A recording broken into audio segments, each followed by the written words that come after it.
Are we witnessing the beginning of Lewis Hamilton's true return as a contender to rival the greats? Or is this simply another false alarm disguised as red hope? Team boss Fred Vasseur came forward with a statement that completely reconfigured the perception of Ferrari.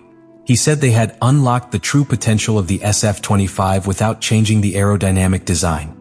This statement not only contradicted the dominant narrative of the paddock, which called for constant updates as the only way to progress, but also reaffirmed a radical philosophy. Not everything is fixed with new parts. Sometimes you need to better understand what you already have. And this is where Hamilton comes in. His reaction was an exact reflection of this revelation, cautious, but with a confidence that seemed lost. In recent interviews, he expressed that the team is making a lot of progress, and he wasn't just referring to on-track results. He spoke of a transformation in the way of working, in the way of communicating between engineers and pilots, in how each data is analyzed. That is the real revolution. One that, although not seen in the spoilers or the diffuser, radically changes the destiny of a team. The change began to become evident after the United States Grand Prix. From there, Ferrari linked 2 consecutive podiums with Charles Leclerc, finally demonstrating that the SF25 could be competitive on different types of circuits. But what really marked a before and after was that Hamilton began to feel comfortable with the car. The same driver who weeks before could not understand how the car would react in a fast corner, now spoke of coherence in sensations and a clear direction in which to push development. Brazil, then, is presented as an opportunity for redemption and consolidation. It is the circuit where Hamilton has experienced some of the most emotional days of his career, and now it could also be the place where he finally stands on the podium dressed in red. It is not a simple statistical objective. It is the clearest sign that this monumental bet Ferrari for Hamilton, Hamilton for Ferrari has a future. And that, perhaps, this is just the beginning of a new era for both of them. What is happening within Ferrari in this 2025 season is not simply a matter of results on the table. It is a profound cultural transformation, a strategic turn of the wheel that has begun to bear its first fruits just when they were needed most. This revolution has not made noise. It has not arrived with new wheels, radical spoilers, or with images leaked from Maranello. This revolution has been surgical, invisible to the eyes of many, but devastating in its impact. One of the first internal battles that were fought, and which went unnoticed by the general public, was that of the classification procedures. Lewis Hamilton, with the experience of more than 300 Grand Prix behind him, detected a pattern that was systematically penalizing him. The team was taking him out of the garage at inappropriate times, getting stuck in traffic, or worse still, waiting on pit lane with the tires losing critical temperature. In modern Formula 1, where half a degree of plus or minus on a tire can decide 2 or 3 positions on the grid, these types of errors are not minor details, they are own goals. Tire temperature is not a trivial matter. A tire that loses between 5 and 6 degrees Celsius while waiting without running in Q3 is a tire that will not offer its best performance when starting the flying lap. And for a driver like Hamilton, whose ability to get the most out of the tires in a single lap is legendary, that artificial loss of temperature was a way of mutilating his main strength.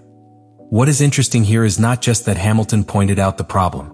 The truly revolutionary thing is that Ferrari, for the first time in years, listened to one of its drivers and acted quickly. Prior to the Mexican Grand Prix, adjustments to the qualifying protocols were implemented. The result was immediate. Hamilton managed to qualify third, something unthinkable weeks ago.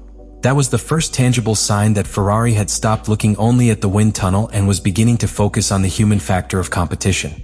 But the changes didn't stop there. The perfect execution philosophy, promoted by Vasseur, began to permeate all levels of the team.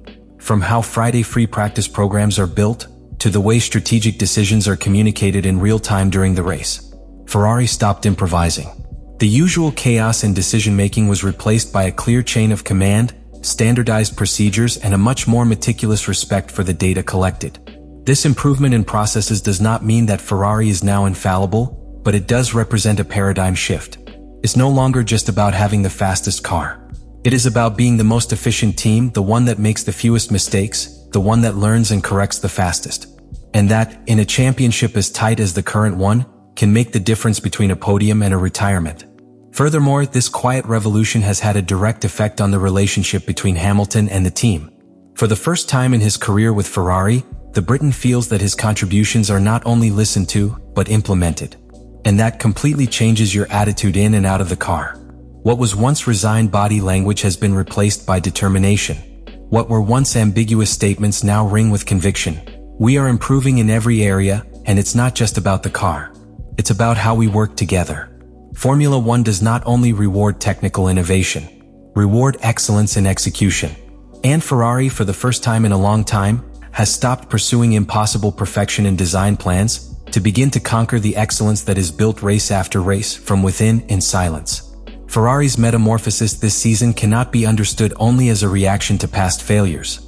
It's much more than that. It is the fruit of a structural understanding of why year after year, the Scuderia bordered on success without achieving it. And for the first time in more than a decade, the Italian team has begun to attack the root of its problems rather than simply masking the symptoms. One of the central pillars of this operational revolution is the obsession with time efficiency. In Formula One, every second counts. But at Ferrari, historically, time was wasted in places invisible to the average viewer. Cross-communications, decisions that passed through too many hierarchical filters, unnecessary meetings during the weekend, and above all, a chronic disconnect between the data obtained in simulations and its practical implementation on the track. Fred Vasseur, with a mentality more of an engineer than a politician, began in the pre-season to dismantle that bureaucratic scaffolding. And this is where the arrival of Lewis Hamilton has been key, not only as a pilot but as a catalyst for cultural change.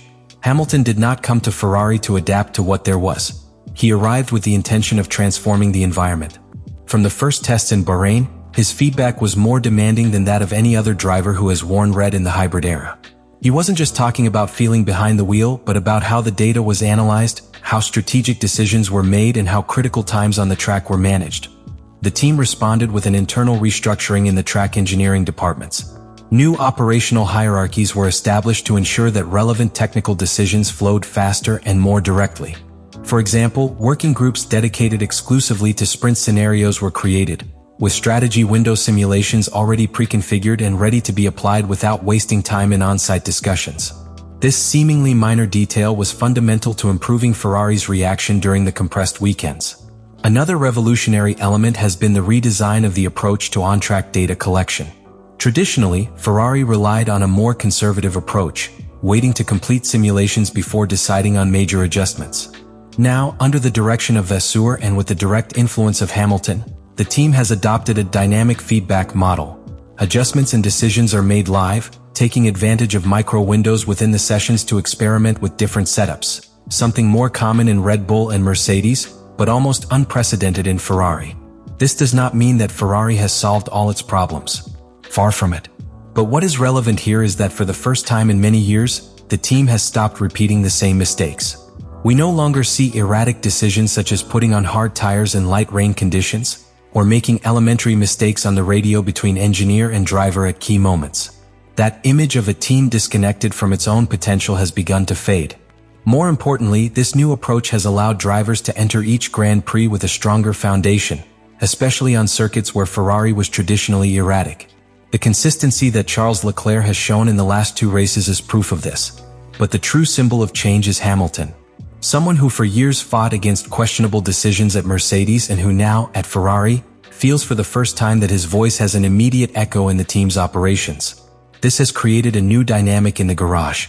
It is no longer about a driver waiting for the team to perform better. Now he is a pilot who is an active part of that change. And that synergy, that new chemistry between experience, technique, and human management, is what is fueling the renewed optimism that Ferrari brings to the Brazilian Grand Prix. The Interlagos circuit does not forgive. It combines highly technically demanding sectors with characteristics typical of old routes. Narrow with aggressive altimetry, unpredictable weather, and a mix of slow, medium, and fast corners that require absolute precision in every parameter of the car. It is here that the Ferrari SF25 faces one of its toughest and at the same time, most revealing tests. Because if this car has really matured, if Ferrari's silent revolution has had an effect beyond internal discourse, it has to be demonstrated on this track. Brazil represents the emotional and competitive turning point for both. If Ferrari finally manages to place Hamilton on the podium, the impact will be double: a victory over its own ghosts of the past and a direct message to its rivals. Because we are not just talking about a symbolic podium. We are talking about validating a complete process of internal reconstruction, of demonstrating that it is not necessary to have the most dominant car to be competitive, but rather the most intelligent, most cohesive, and most adaptable team. But the key question is not yet answered. Is this resurgence sustainable, or is it just an isolated flash? Will Brazil be the beginning of a real streak or an illusion fueled by momentary favorable conditions? The sprint format does not forgive mistakes, and the pressure is always greater. And what is at stake is not just a cup or a few points. It is the credibility of a reconstruction and the momentum of a team that wants to be great again, not in promises, but in actions. Leave it in the comments and open the debate on what you think about all this.